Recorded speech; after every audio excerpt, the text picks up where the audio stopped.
Hello everyone, welcome back to my channel. I am Purnima Singh. आप सभी का स्वागत करती हूँ कॉमर्स एट ईज क्लासेस में। सो फ्रेंड्स, आज हम करने वाले हैं हमारी unit 3 determination of income and employment का लास्ट टॉपिक। तो आपको थंबनेल पर दिख ही रहा होगा, how to control excess and deficient demand by monetary and fiscal policy. इसका मतलब है कि आज हम मॉनेटरी एंड फिस्कल पॉलिसी के थ्रू पढ़ने वाले हैं किस तरीके से इकोनॉमी को स्टेबल किया जाता है। ठीक है, तो चलिए चलते हैं अपने कॉन्सेप्ट की तरफ। तो यहाँ पर देखिए, measure to correct deficient and excess demand. So ये करेक्शन हम करते क्यों हैं, सबसे पहले इसे समझते हैं। जब इकोनॉमी में एक्सेस डिमांड की वजह से इन्फ्लेशनरी गैप आ जाता है या फिर डेफिसिट डिमांड की वजह से डिफ्लेशनरी गैप आ जाता है, तो इस इन्फ्लेशनरी और डिफ्लेशनरी गैप को कम करने के लिए, स्टेबल करने के लिए हम यूज़ करते हैं कुछ मेजर्स। वो मेजर है हमारे मॉनेटरी एंड फिस्कल पॉलिसीज़। ठीक है, तो आज हम इन दो पॉलिसीज़ की ही स्टडी करने वाले हैं, how to control excess demand and deficit demand through fiscal policy and monetary policy. तो सबसे पहला मेजर है मॉनेटरी पॉलिसी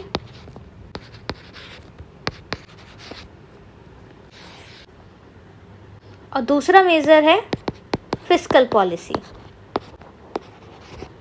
तो अभी हमने समझा कि जब एक्सेस डिमांड होगी या डेफिसिट डिमांड होगी तब हम मॉनेटरी और फिस्कल पॉलिसीज़ का यूज़ करेंगे। ठीक है, तो उसके लिए सबसे पहले समझना ये ज़रूरी है कि मॉनेटरी पॉलिसी क्या है और फिस्कल पॉलिसी क्या है। तो इन दोनों का डिफरेंस समझते हैं। जो मॉनेटरी पॉलिसी होती है उसको जो सेट करता है वो करता है सेंट्रल बैंक। ठीक है, तो set by central bank. Central bank क्या होता है, हमने हमारे मनी एंड बैंकिंग में पढ़ा था। सेंट्रल बैंक कौन होते हैं, आरबीआई, राइट। और वहीं फिस्कल पॉलिसी को कौन सेट करता है, सेट बाय गवर्नमेंट। ठीक है, फिस्कल पॉलिसी को संभालने का काम सरकार का है और मॉनेटरी पॉलिसी को संभालने का सेंट्रल बैंक का है। ठीक है, तो जो भी फ्लक्चुएशंस करनी होती है, चाहे मॉनेटरी पॉलिसी के मेजर्स में हो चाहे फिस्कल पॉलिसी के मेजर्स में हो, तो ये कौन करता है, फिस्कल पॉलिसी का गवर्नमेंट करती है और मॉनेटरी पॉलिसी का आरबीआई करती है। क्लियर है ये पॉइंट? तो इसको याद रखना आपको। सबसे इम्पॉर्टेंट बात यही है कि मॉनेटरी पॉलिसी को कंट्रोल आरबीआई करता है और फिस्कल पॉलिसी को गवर्नमेंट करती है। ठीक है, और इनका टारगेट क्या होता है, मॉनेटरी पॉलिसी का और फिस्कल पॉलिसी को क्यों यूज़ करती है गवर्नमेंट और RBI, just because of growth and stability. Economy में स्टेबिलिटी लाने के लिए आरबीआई जो होती है या गवर्नमेंट जो होती है वो क्या करती है, मॉनेटरी पॉलिसी और फिस्कल पॉलिसी के मेजर्स में चेंजेस करती है। सो टारगेट दोनों का ही सेम है।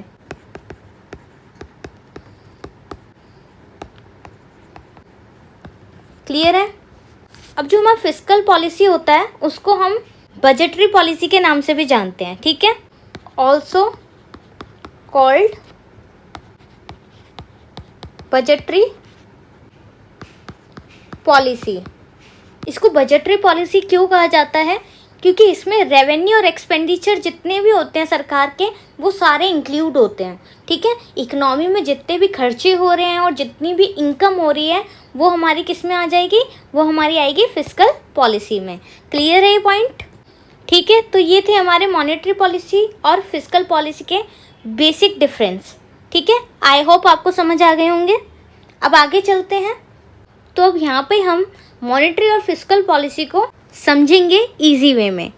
जो अभी हमने पीछे समझा मॉनेटरी और फिस्कल पॉलिसी के बीच में जो डिफरेंस था बेसिक, उसी को यहाँ पर हम डिस्क्राइब करेंगे। ठीक है, तो ध्यान से समझिएगा क्या है मॉनेटरी और फिस्कल पॉलिसी में डिफरेंस। तो फर्स्टली मॉनेटरी पॉलिसी और फिस्कल पॉलिसी ये दोनों क्या करती हैं, इकोनॉमी को स्टेबलाइज करती हैं। ठीक है, स्टेबलाइज इकोनॉमी, क्योंकि जब इकोनॉमी में एक्सेस डिमांड होती है, ठीक है, इजीली समझते हैं इस चीज़ को हम। जब ज़्यादा डिमांड हो रही है इकोनॉमी में, इसका मतलब है कि हमारी इकोनॉमी कौन से गैप में है, इन्फ्लेशनरी गैप में है। ठीक है, तो महंगाई उस टाइम पे ज़्यादा बढ़ जाएगी। उस इन्फ्लेशनरी गैप को कम करने के लिए हम इकोनॉमी को कहाँ लाएंगे, स्टेबल करेंगे, स्टेबलाइज करेंगे इकोनॉमी को। तो वो स्टेबल किसके थ्रू होगी, वो स्टेबल होगी मॉनेटरी एंड फिस्कल पॉलिसी के थ्रू। ठीक है, कैसे होगी वो भी हम आगे समझेंगे। कौन से मेजर्स होंगे जिनको यूज करके हम मॉनेटरी और फिस्कल पॉलिसी के थ्रू इकोनॉमी को स्टेबलाइज कर सकते हैं। ठीक है, अगर इकोनॉमी इन्फ्लेशनरी गैप में है तो वापस उसे बीच में ले आए, ठीक है, स्टेबल कर लें।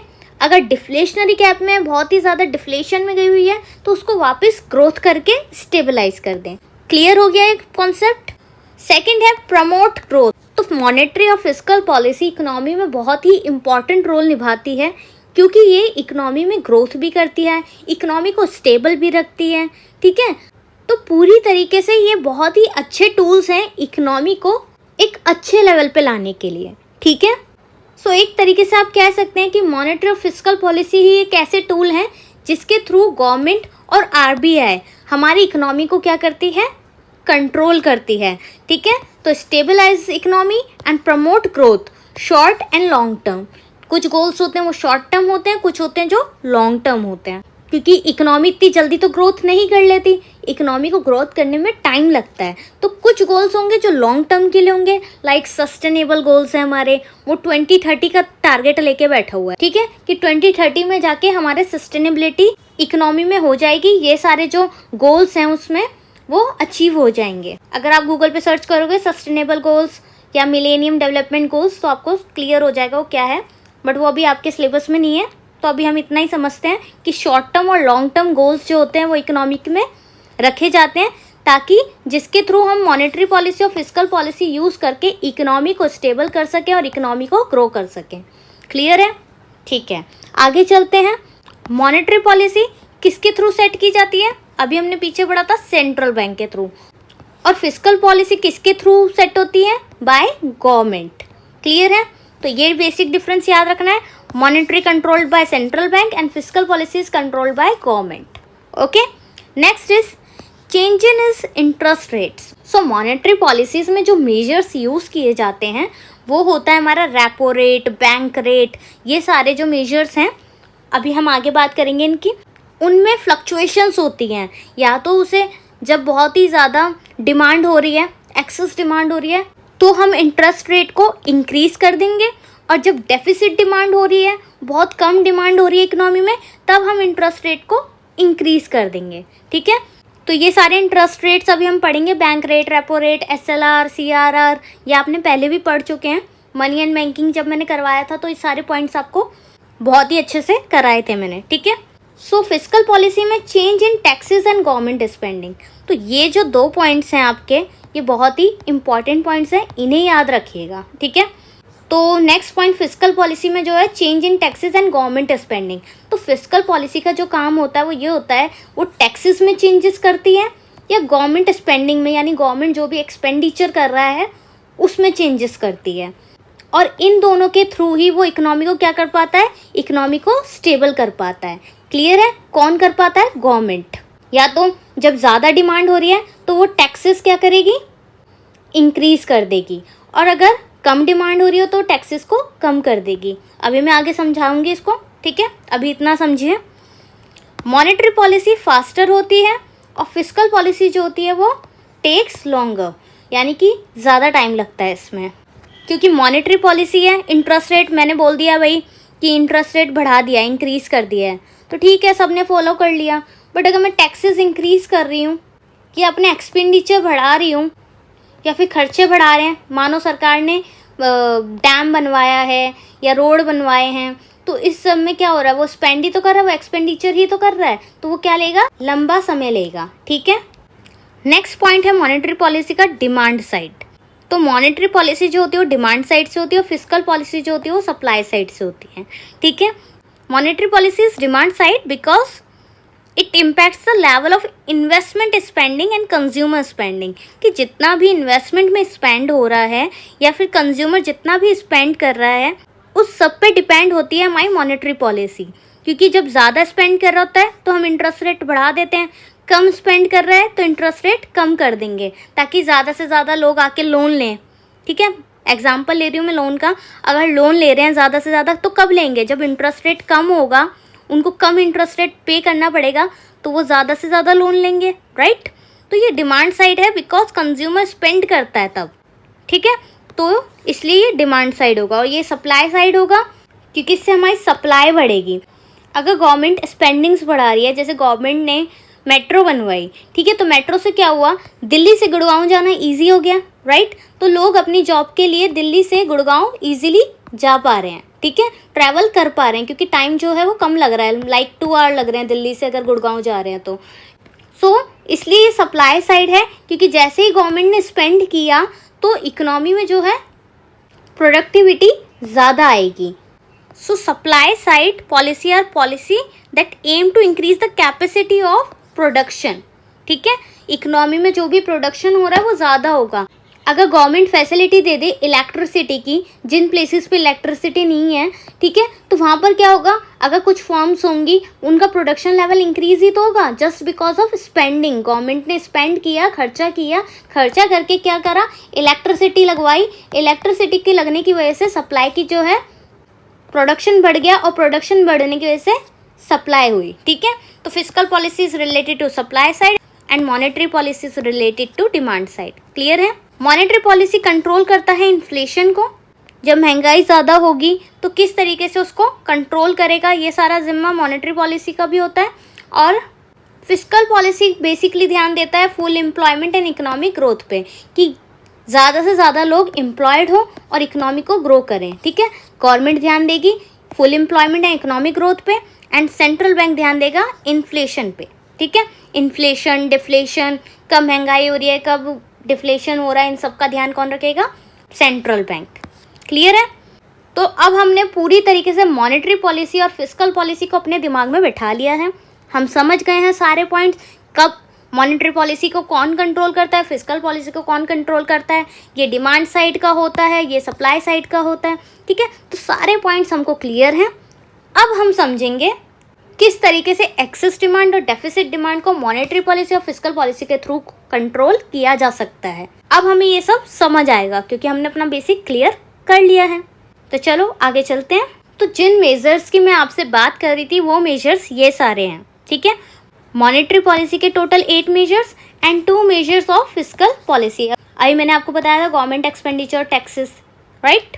और देखिए जो ये मॉनेटरी पॉलिसी वाले पॉइंट्स हैं हमारे, bank rate, repo rate, reverse repo rate, open market operation, CRR cash reserve ratio, SLR statutory liquidity ratio, margin requirement, moral pressure and credit rationing, ये सारे हमने पहले समझ चुके हैं। मैं आपको एक बार दिखाती हूँ, पिछली स्लाइड्स में हमने पहले क्या पढ़ा था। देखिए control of money supply by central bank, अभी हम यही पढ़ रहे हैं ना, मॉनेटरी पॉलिसी को कौन कंट्रोल करता है, सेंट्रल बैंक यानी RBI। तो उसके जो कंट्रोल के मनी सप्लाई को कंट्रोल करने के मेजर्स थे वो यही सारे थे जो अभी हम मॉनेटरी पॉलिसी में पढ़ रहे हैं। एक्सेस डिमांड और डेफिसिट डिमांड को स्टेबल करने के measures through monetary policy.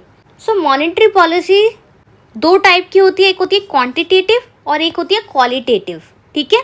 Quantitative में हमारा बैंक रेट आता है, रेपो रेट आता है, reverse repo rate, cash reserve ratio, statutory liquidity ratio, open market operation, ठीक है।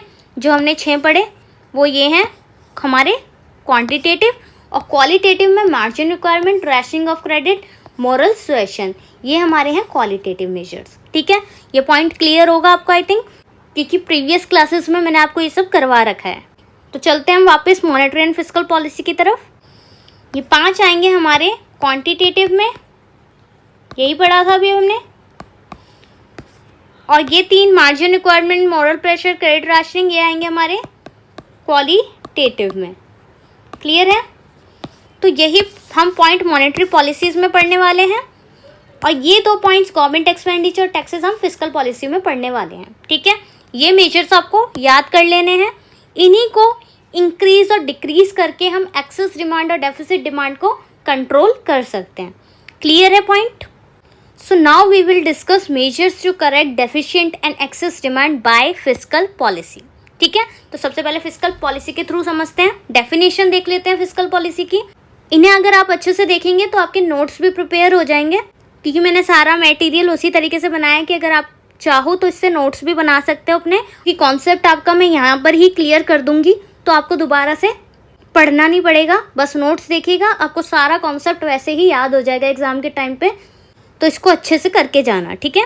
सो फिस्कल पॉलिसी की डेफिनेशन देख लेते हैं। Fiscal policy refers to budgetary policy of the government और revenue and expenditure policy of the government to correct the situation of excess and deficient demand in the economy. ये अभी हमने पीछे पढ़ा था कि फिस्कल पॉलिसी को हम बजटरी पॉलिसी भी कहते हैं, क्योंकि इसमें क्या आता है, गवर्नमेंट के जितने भी रेवेन्यू होते हैं और जितने भी एक्सपेंडिचर होते हैं वो सब हमारे फिस्कल पॉलिसीज़ में आते हैं। और इन्हीं रेवेन्यू और एक्सपेंडिचर पॉलिसीज़ के थ्रू हम गवर्नमेंट जो होती है वो करेक्ट करती है situation of excess and deficit demand in the economy. तो ये हुई हमारी डेफिनेशन फिस्कल पॉलिसी की। अब कंपोनेंट्स ऑफ फिस्कल पॉलिसी, हमने पीछे देखा 2 कंपोनेंट्स पढ़े थे हमने फिस्कल पॉलिसी के, एक था गवर्नमेंट का एक्सपेंडिचर और एक था टैक्सेस, यानी कि हम गवर्नमेंट एक्सपेंडिचर और टैक्सेस के थ्रू करेक्ट करेंगे डेफिसिट और एक्सेस डिमांड को। बस ये याद रखना है आपको कि फिस्कल पॉलिसी के 2 मेजर्स हैं, और वो 2 मेजर्स हैं हमारे गवर्नमेंट एक्सपेंडिचर और टैक्सेस। जब इकोनॉमी में डिमांड ज़्यादा है, आप खुद समझिए, जब आप इकोनॉमिक्स पढ़ रहे हैं तो आप एक इकोनॉमिस्ट की तरह सोचिए, ठीक है, तो आपको चीज़ें बहुत ही आसानी से और बहुत ही अच्छे से समझ आएगी। सो गवर्नमेंट एक्सपेंडिचर, जब एक्सेस डिमांड हो रही है यानी बहुत ही ज़्यादा डिमांड हो रही है इकोनॉमी में, तो गवर्नमेंट क्या करेगी, अपने खर्चों को क्या करेगी, रिड्यूस करेगी। अगर गवर्नमेंट इकोनॉमी में और पैसा लगाती जाएगी तो पैसा लगाती जाएगी तो डिमांड तो और बढ़ेगी ना। जो लोग होंगे उनकी डिमांड क्या हो जाएगी, इंक्रीज़ हो जाएगी। तो डिमांड इंक्रीज़ होगी, इस वजह से जो गवर्नमेंट है वो अपना एक्सपेंडिचर क्या करेगी, वो अपना एक्सपेंडिचर कम कर देगी। क्लियर है।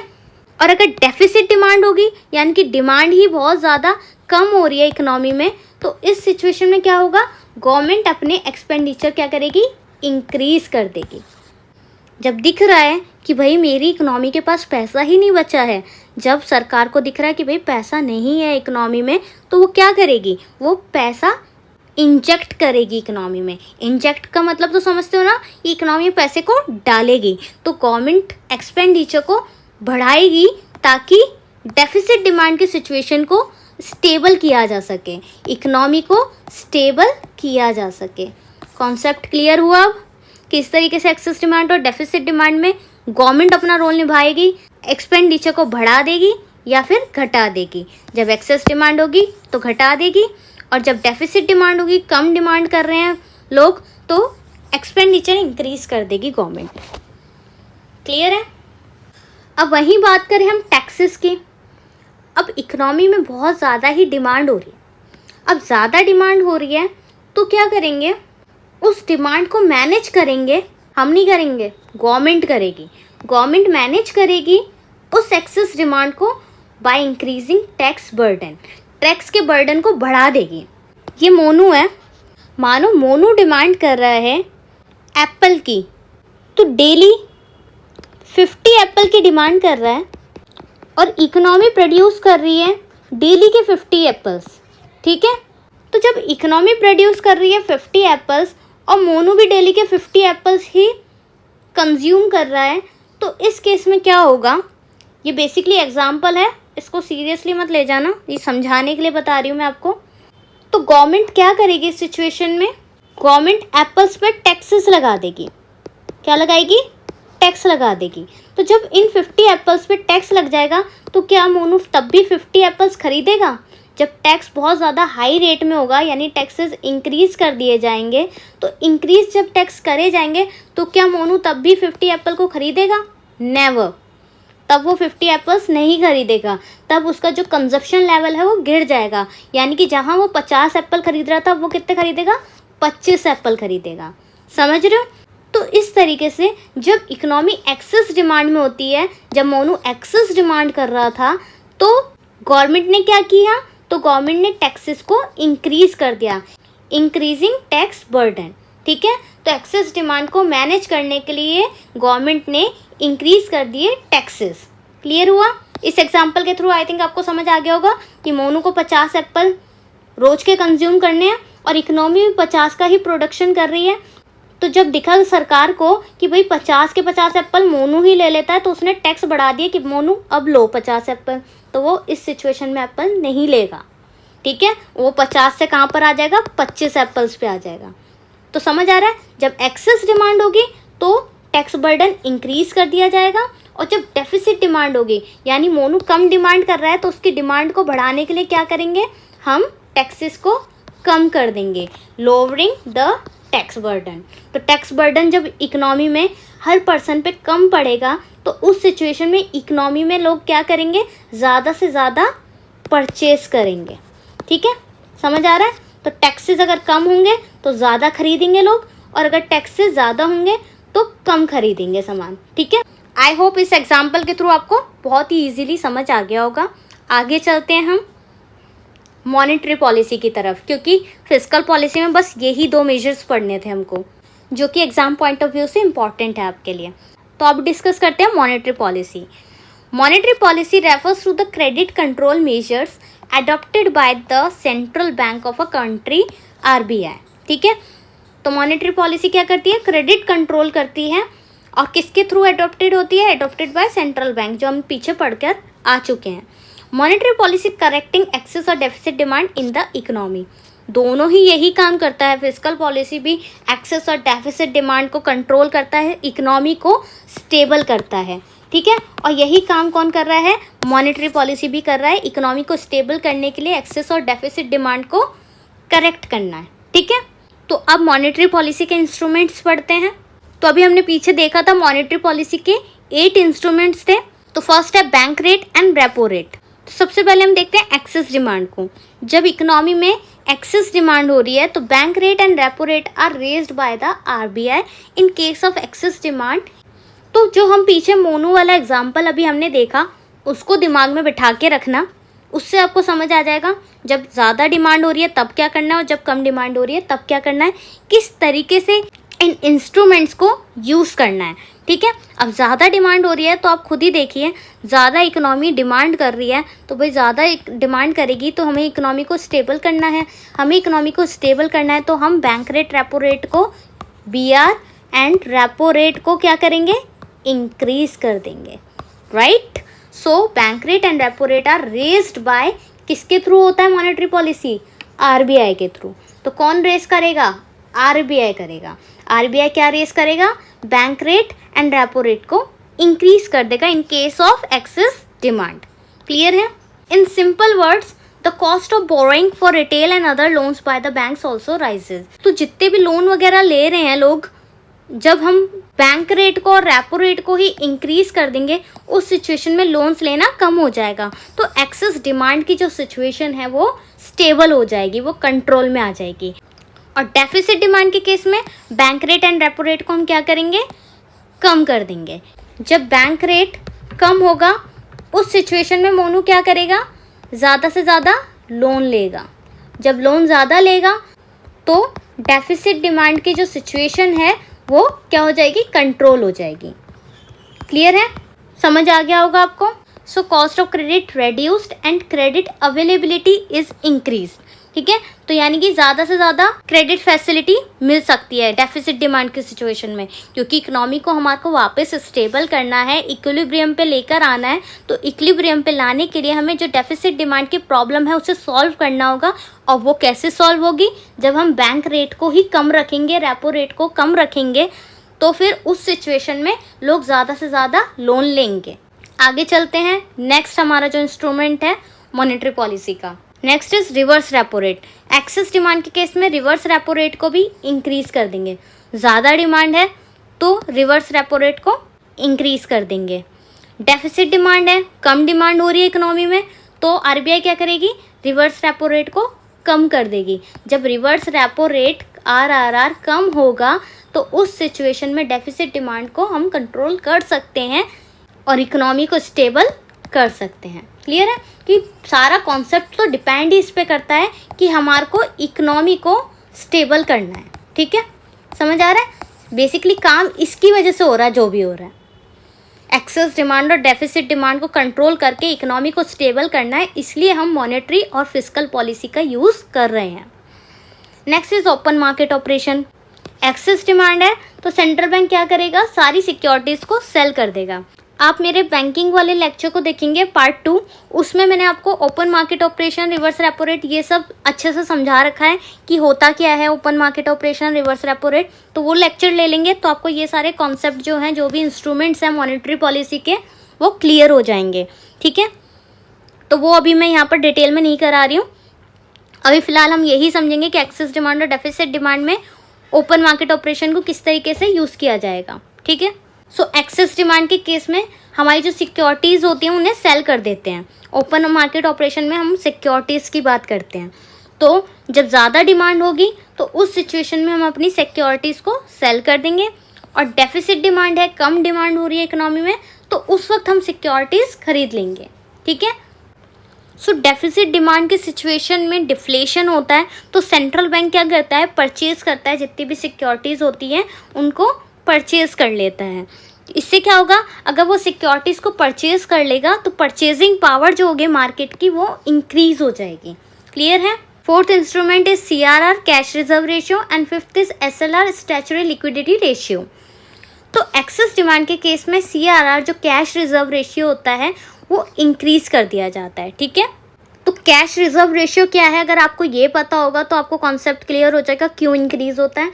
इसके लिए आपको वही बैंकिंग वाली आपको लेक्चर देखना पड़ेगा, तब आपको समझ आएगा। ठीक है, तो जितना भी गवर्नमेंट कैश रिजर्व करती है, जितना भी RBI कैश रिजर्व करने को बोलती है कमर्शियल बैंक्स को कि भाई आप कैश को रिजर्व रखना, तो वो इंक्रीज कर देंगे। जब दिख रहा है इकोनॉमी में बहुत ज़्यादा डिमांड है तो जो कैश रिजर्व का जो रेशियो रखते हैं कमर्शियल बैंक, वो क्या करेंगे, वो उसको ज़्यादा रखेंगे। जहाँ हम 20% रख रहे थे, कमर्शियल बैंक 20% कैश रिजर्व रख रहा था, अब वो यहाँ पर 40% कैश रिजर्व रखेगा। इससे क्या होगा, जो कमर्शियल बैंक क्रेडिट के लिए पैसा देते हैं वो कम हो जाएगा, उससे क्या होगा, उसकी डिमांड कम हो जाएगी। और SLR, स्टैच्यूटरी लिक्विडिटी रेशियो में एक्सेस डिमांड में increase to correct excess demand, इसमें भी SLR को इंक्रीज कर देते हैं। अगर बेसिकली आपको देखिए एग्जाम में अगर नहीं पता हो CRR क्या है, SLR क्या है, नहीं क्लियर हो, अगर बाय चांस अगर आप भूल जाते हैं तो आपको ये याद रखना है कि जब ज़्यादा डिमांड होगी तो कैश रिजर्व को इंक्रीज़ करेंगे और SLR को भी इंक्रीज़ करेंगे, और जब डेफिसिट डिमांड होगी तो दोनों को ही कम करेंगे। क्लियर है।